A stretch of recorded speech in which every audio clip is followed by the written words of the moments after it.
السلام علیکم دوستوں، ہمارے چینل قصہ کہانی میں آپ کا خوش آمدید۔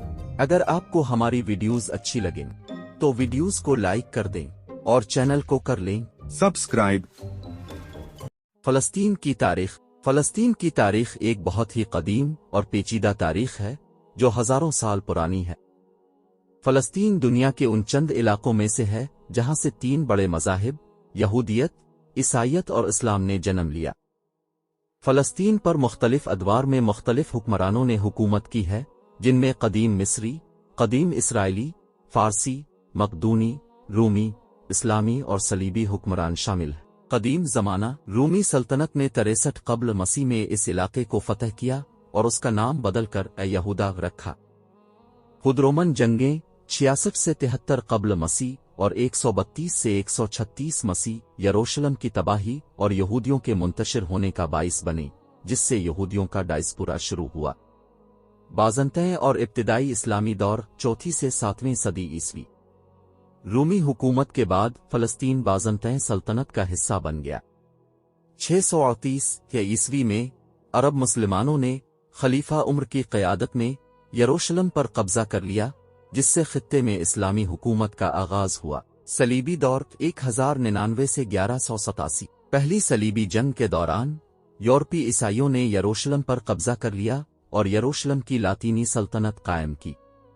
ایک مسلم رہنما صلاح الدین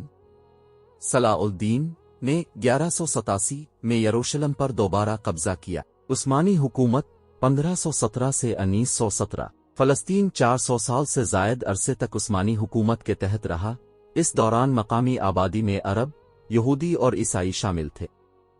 19ویں صدی کے اواخر میں یہودیوں کی نقل مکانی میں اضافہ دیکھا گیا، جو صہیونی تحریک کی وجہ سے چلی، جس نے فلسطین میں یہودیوں کا وطن قائم کرنے کی کوشش کی۔ برطانوی مینڈیٹ 1917 سے 1948۔ پہلی جنگ عظیم کے بعد لیگ آف نیشنز نے برطانیہ کو فلسطین پر حکومت کرنے کا مینڈیٹ دیا۔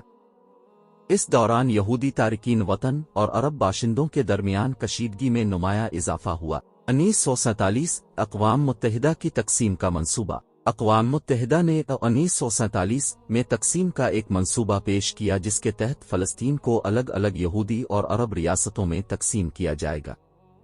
اس منصوبے کو یہودی رہنماؤں نے قبول کیا، لیکن عرب رہنماؤں نے اسے مسترد کر دیا، جس کے نتیجے میں تشدد شروع ہوا۔ اسرائیل کا اعلان آزادی 1948۔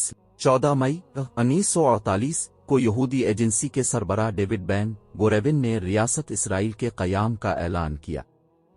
اس اعلان کے نتیجے میں پہلی عرب اسرائیل جنگ شروع ہوئی، جس کے نتیجے میں لاکھوں فلسطینی عرب بے گھر ہوئے۔ 6 روزہ جنگ 1967۔ اسرائیل نے عرب ممالک کے ساتھ 6 روزہ جنگ لڑی اور فلسطین کے باقی ماند علاقوں پر بھی قبضہ کر لیا۔ تب سے لے کر اب تک اسرائیل فلسطین کے بیشتر علاقے پر قابض ہے اور فلسطینیوں کو خود مختاری کا حق نہیں دیا گیا ہے۔ اسرائیل نے اس مختصر مگر اہم تنازع کے دوران مغربی کنارے، غزہ کی پٹی، مشرقی یروشلم اور گولان کی پہاڑیوں پر قبضہ کر لیا۔ فلسطینیوں نے اپنا وطن واپس جانے اور اپنی خود مختار ریاست قائم کرنے کے لیے متعدد جدوجہد کی ہے، لیکن انہیں اسرائیل کی فوجی طاقت اور امریکہ کی حمایت کے سامنے ناکامی کا سامنا کرنا پڑا ہے۔ آج بھی فلسطین دنیا کے سب سے بڑے مہاجر کیمپوں میں سے ایک ہے، جہاں لاکھوں فلسطینی اپنے گھروں سے بے گھر ہو کر رہ رہے ہیں۔ فلسطینی مسئلہ دنیا کے سب سے طویل عرصے سے حل نہ ہونے والے مسائل میں سے ایک ہے، اور اس مسئلے کے حل کے لیے عالمی سطح پر مسلسل کوششیں کی جا رہی ہیں۔ فلسطین کی تاریخ ایک المناک تاریخ ہے، جس میں فلسطینیوں نے بہت ظلم اور ستم برداشت کیا ہے، لیکن فلسطینیوں نے اپنی آزادی اور اپنا حق خود ارادیت کے لیے جدوجہد جاری رکھی ہوئی ہے، اور یہ جدوجہد ایک دن ضرور کامیاب ہوگی۔